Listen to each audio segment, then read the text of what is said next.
Bienvenidos a nuestro podcast Fortis Juris. Ok, el día de hoy estamos emocionados de presentar nuestro primer podcast y el tema de hoy es el golpe de estado fallido el 7 de diciembre. Para ello nos vamos a presentar. Yo soy Jimmy Dorian Macama, Roger Paria Pasa. Y yo soy Álvaro Rolando Yequechaquia Maica. el día de hoy queremos darle la bienvenida a cada uno de ustedes. Constitución y Democracia, el podcast donde analizaremos los acontecimientos más trascendentes de nuestra vida política y jurídica. Y hoy vamos a hablar sobre uno de los episodios más oscuros de nuestra democracia reciente. El 7 de diciembre del año 2022, el día que el presidente Pedro Castillo intentó dar un golpe de Estado. Y lo vamos a hacer analizando la sentencia del Tribunal Constitucional que resolvió el caso, el cual es la sentencia 96-2024 en el expediente 0183-2023, proceso de habeas corpus, Tribunal Constitucional, y créanme, tiene mucho más que decirnos sobre lo que pasó ese día. Antes de comenzar, quisiera hacer una aclaración importante. Esto no es un tema político partidario. Estamos aquí para analizar jurídicamente qué sucedió con nuestra Constitución y nuestra democracia. Empecemos con lo básico, ¿no? ¿Qué pasó el 7 de diciembre? Y ese día exactamente lo que ha de suceder nos lo comenta Jimmy.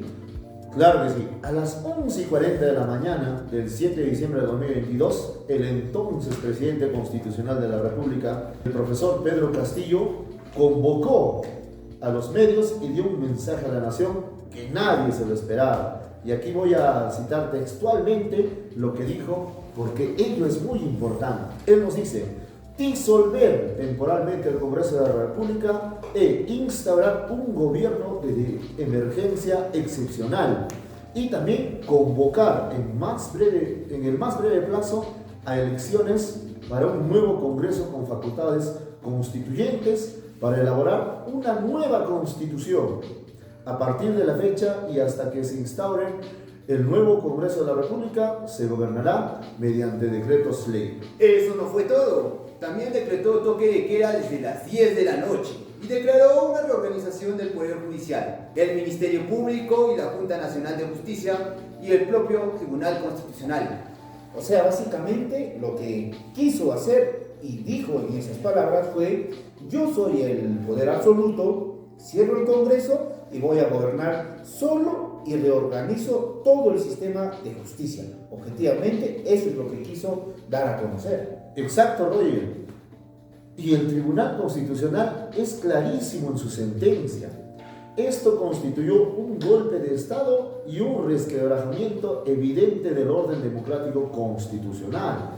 Claro. Después de ese mensaje, Castillo intentó salir rápidamente del Palacio de Gobierno. Según documentos, se estaba pidiendo asilo en la Embajada de México, lo cual su familia logró pedirse en la Embajada de México para buscar asilo político, pero fue detenido por la Policía Nacional a las 1:42 del mismo día. Y mientras tanto, ¿qué hizo el Congreso?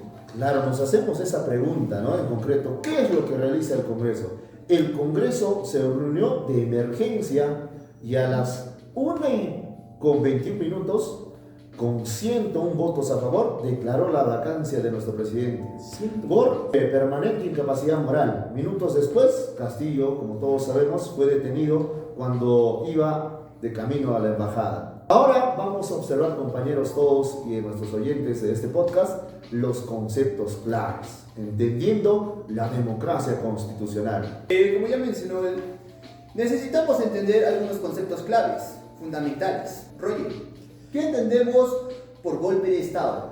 Bueno, en palabras del pueblo, populus, vamos a decir. El golpe de Estado es cuando alguien tiene el poder, obviamente, y lo usa para quebrantar ese orden constitucional, o sea, romperlo y concentrar todo ese poder en sus manos muy fuera de lo que la Constitución obviamente nos permite, pues, ¿no? Entonces, en palabras claras. Exacto, es así tal como lo indican ustedes. Y aquí es importante también citar al autor acá, que es un jurista alemán, perdón. Claro que sí. siempre un poco de alegría, ¿no? Para que Exacto. también nuestro público oyente pueda reírse al momento de observar este podcast. El jurista alemán, cuya obra, aunque controversial, fue muy influyente en el derecho constitucional. Karl hablaba de los actos políticos y de cómo en situaciones excepcionales el derecho puede quedar suspendido. Pero atención, el jurista Smith escribió en un contexto histórico muy particular. En la Alemania entre guerras, su teoría fue posteriormente criticada porque fue utilizada para justificar regímenes autoritarios. Lo mencionamos porque el tribunal lo cita al hablar de actos políticos. Pero eso no significa que avalemos todas sus ideas. Eso es cierto, y hay que dejar en claro que la sentencia del Tribunal Constitucional deja bien en claro lo siguiente, que ningún acto político puede estar por encima de la Constitución, y eso todos lo sabemos, ¿verdad? Es el principio fundamental del Estado de Derecho. Y aquí entra otro concepto clave que queremos demostrarles a ustedes, ¿no? Que la democracia constitucional en el artículo 45 de nuestra Constitución indica lo siguiente, que el poder del Estado emana del pueblo, es decir, de nosotros, y que ninguna persona puede arrogarse o atribuirse el ejercicio de ese poder, ¿no? A hacerlo constituyente la rebelión o sedición. La sentencia cita a un jurista alemán, Peter Haber, quien desarrolló el concepto de democracia militante. ¿Qué significa esto? Esto para hacer un enfoque criterioso, Haber fue un constitucionalista alemán, como bien ha especificado Jimmy, pero data del siglo XX, en este caso, discípulo de Konrad Hayes, quien desarrolló una idea de democracia que sea capaz de defenderse por sí misma, y una frase que el tribunal retoma, ¿no? o lo usa, es: en una democracia cívica o pluralista, todos los ciudadanos son guardianes de la Constitución, y eso se ha visto reflejado o no en esta Constitución.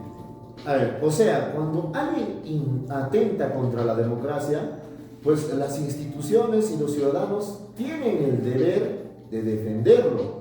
No podemos ser neutrales ante un golpe de Estado. Y eso mismo se ha visto reflejado cuando los puneños, nuestros compatriotas puneños, salieron a protestar en las calles y de igual manera se dirigieron a la ciudad de Lima, como ha sido también mi caso, ¿no? Yo fui a esas marchas.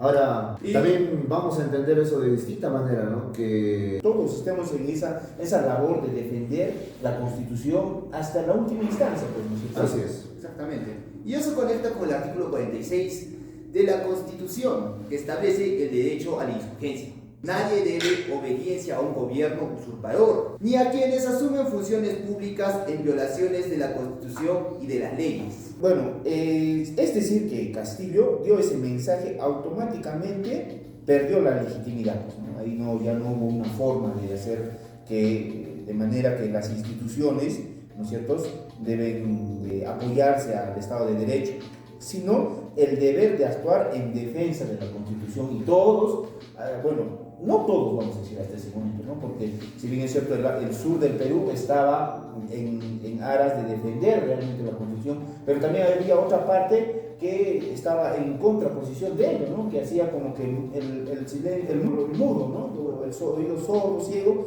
pero había irregularidades desde ese punto de vista. Exactamente, no contaba el apoyo del norte. Exacto. Así es. Ahora vamos a observar otra perspectiva, la vacancia presidencial, y es la siguiente, es la pregunta, ¿no? ¿Procedimiento irregular o defensa de la democracia?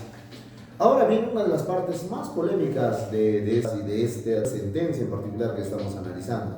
El procedimiento de vacancia fue, digámoslo así, ¿no?, acelerado. Eso se queda corto.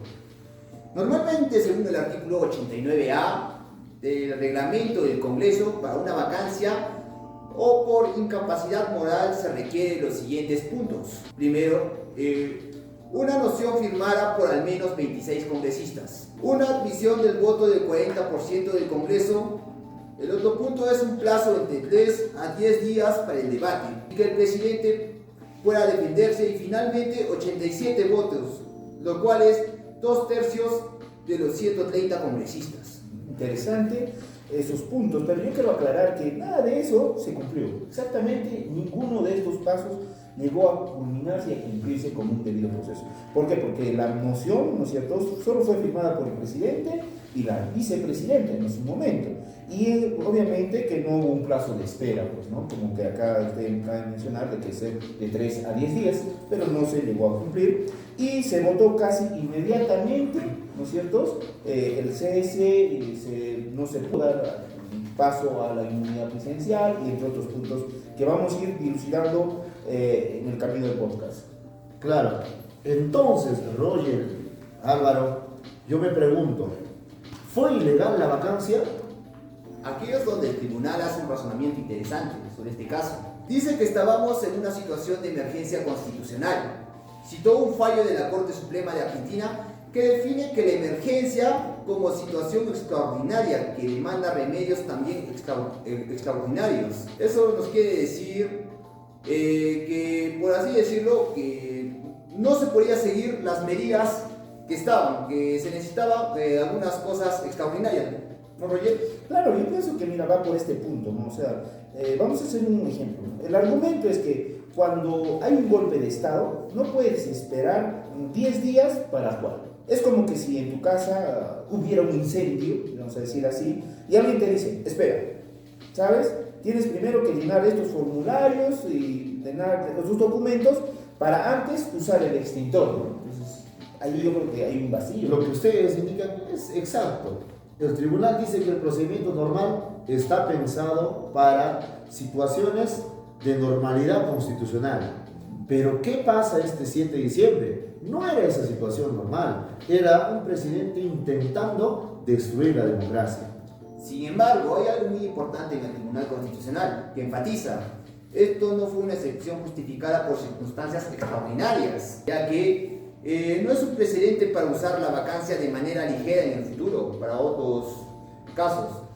Yo creo que de hecho en su fundamento 37 que se dio por parte del tribunal es explícito, ¿no? Nos indica que en este caso colegiado deja categóricamente establecido que en el procedimiento parlamentario y de vacancia por permanente incapacidad moral debe seguirse respetando del modo más estricto el debido proceso, que en todas aquellas situaciones de normalidad constitucional debería haberse hecho, pero no se dio.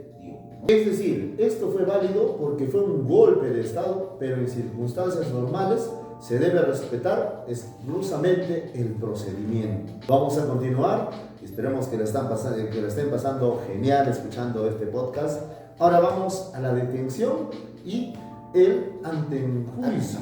El antejuicio, ¿no? Que es el debate sobre la inmunidad presidencial. Sí. Ahora viene otra cuestión polémica sobre este caso: la detención de Castillo y el tema del antejuicio político. Nos habla también aquí específicamente del artículo 99 de la Constitución. Si bien establece que el presidente tiene un privilegio especial, ¿y cuál es ese privilegio especial que nos habla el artículo 99? Obviamente pues estamos hablando de la inmunidad presidencial, ¿verdad? Mediante un procedimiento llamado, ¿no?, el antejuicio político, que obviamente no puede ser pues procesado, ¿no?, de manera penal, porque tiene la inmunidad presidencial, si bien nos recalcamos, Jimmy, que también nos habla en otro artículo, ¿verdad? Claro, pero el artículo 117 dice o indica lo siguiente, que el presidente solo puede ser acusado durante su mandato por cuatro delitos específicos, el cual lo sabemos, ¿no es cierto?, que es traición a la patria, impedir elecciones, disolver el Congreso de manera inconstitucional o impedir el funcionamiento de los órganos electorales. Entonces, esto nos abre de otra pregunta muy polémica. ¿Castillo, cuando era presidente, tenía inmunidad o no cuando fue detenido? Aquí el Tribunal Constitucional hace una distinción clave entre delitos clandestinos y delitos flagrantes, ¿no? Nos habla de esos dos tipos. Los delitos clandestinos son aquellos que se descubren pues, después, obviamente, y que requieren investigación. Para esos sí hace falta el antejuicio, ¿no? Bueno, obviamente. Claro que sí, pero un delito flagrante es aquel que se comete a la vista de todos, en tiempo real, ¿no es cierto? y el tribunal indica lo siguiente: Castillo cometió el delito a las 11:40 de la mañana por Televisión Nacional, como todos lo hemos visto, ante millones de testigos. De hecho, también se cita la resolución de la Sala Penal Permanente de la Corte Suprema, que dice: la flagrancia delictiva era posible para los congresistas, pese a que gozaban de inmunidad de arresto. No hay inmunidad de arresto en flagrancia delictiva atribuida a un alto funcionario público. ¿Eso tiene algún sentido? Mira, yo creo que si un presidente está cometiendo un golpe de Estado en vivo, ¿no? Y en directo, no puede decir, pues, esperemos 3 meses para el antejuicio mientras él consolida su dictadura.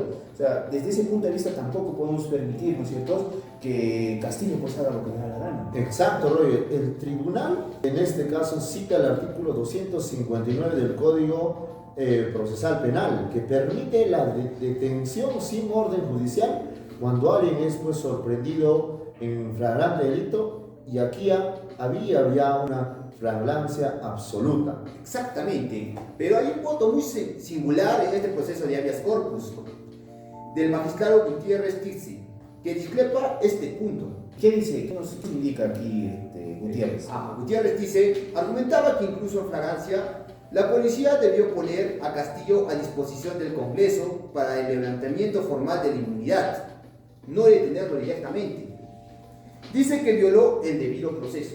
Es un argumento muy respetable, pero la mayoría del Tribunal Constitucional dice que en una situación de emergencia constitucional como el que se vivió en ese entonces, donde el presidente está literalmente huyendo, ¿no?, después de anunciar un golpe de Estado, las reglas ordinarias no pueden aplicarse pues de la misma manera.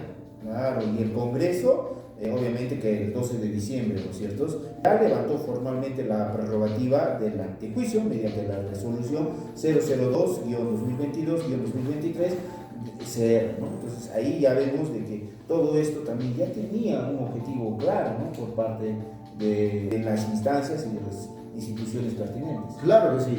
También es importante mencionar las reacciones que se dio en el ámbito nacional y como en el ámbito internacional, porque en ese momento estábamos ante el ojo del mundo. Es importante mencionar que las instituciones pues, del Estado reaccionaron inmediatamente contra el golpe de Castillo, como recordarán aquel día. Efectivamente, compañero Jimmy. El mismo Tribunal Constitucional, el Poder Judicial, las Fuerzas Armadas, la Fiscalía de la Nación hicieron un pronunciamiento de rechazo al mensaje presidencial del exmandatario Castillo. Y no solo fue nacional, para poder aclarar, ¿no? Entonces, la Comisión Interamericana, nos habla de Derechos Humanos y la CIDH, emitió un comunicado, ¿no?, de manera que el 8 de diciembre dice textualmente, ¿no?: la Comisión condena las decisiones contrarias al orden constitucional en el Perú, reconoce la respuesta democrática de las instituciones del Estado. Ahí es muy importante aclarar que también hubo instituciones internacionales que ya estaban en el contexto y estaban viendo y visionando lo que iba a suceder en Perú. Claro que sí. En este caso, la Corte Interamericana de Derechos Humanos también señaló que Castillo desconoció un artículo muy importante de la Constitución, que es el artículo 134 sobre la disolución del Congreso, que solo puede hacerse bajo condiciones muy específicas que no se cumplieron ese día.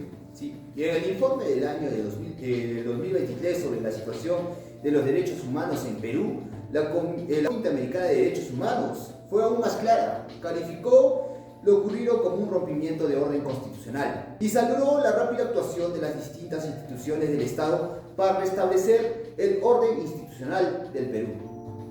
O sea, la comunidad internacional reconoció que lo que pasó fue realmente un intento de golpe de Estado, ¿verdad? Y que las instituciones peruanas actuaron correctamente. Eso habría que también ver, ¿no?, desde otro ángulo jurídico, porque en todo normativo quizás estaba bien, ¿no es cierto? Sí. Pero desde otro punto de vista, más subjetivo, pero que hay mucho que escudriñar, ¿verdad?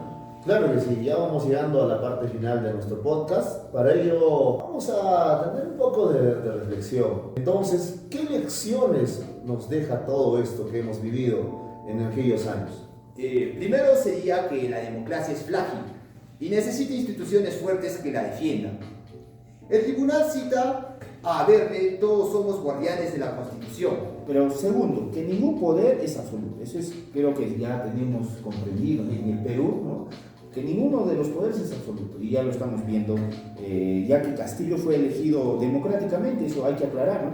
Pero que no se le daba el derecho a destruir pues, la democracia, o lo que quería al menos ver que las instituciones del Estado trabajen y funcionen de manera correcta, al ver que con este golpe de Estado podía haber una reforma, ¿no? Un cambio, lo vamos a decir así, pero el poder viene pues con límites y responsabilidades, obviamente, ¿no? Por supuesto que sí. Y tercero, que en situaciones excepcionales, pues las instituciones pueden actuar con celeridad, pero no puede convertirse en la norma, por si acaso. El tribunal fue muy claro, esta fue una excepción justificada por un golpe de Estado que se daba en curso.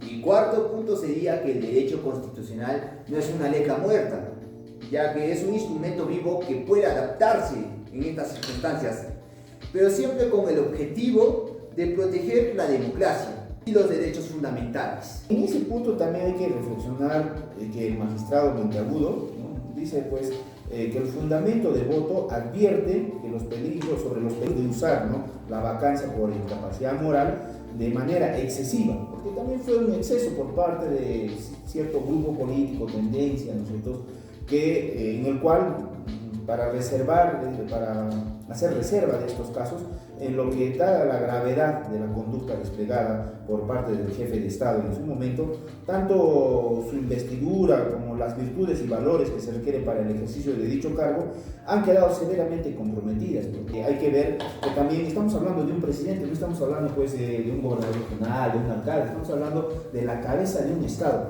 y hasta cierto punto ha habido un exceso por parte también del Poder Ejecutivo como también del Congreso. Exacto. Y ya para terminar, no puede convertirse pues en un mecanismo de presión política ordinaria. Eso sería tan peligroso como el golpe mismo. Ahora sí, compañeros, hemos llegado al cierre de este podcast. Para ello, vamos a despedirnos. Bueno amigos, ya hemos llegado al final de este episodio de este podcast Fortis Juris. Espero que el análisis les haya ayudado a entender mejor lo que pasó el 7 de diciembre del año 2022. Recuerden, la democracia no solo es votar cada 5 años, ¿no? Recuerden, ¿no? Es respetar las reglas del juego, las instituciones y la Constitución todos los días. Y como dijo nuestro Tribunal Constitucional, citando a Domingo García Belaúnde, el juicio político y la vacancia presidencial son el sistema republicano en acción. Son las herramientas que tenemos para defendernos cuando el poder se corrompe.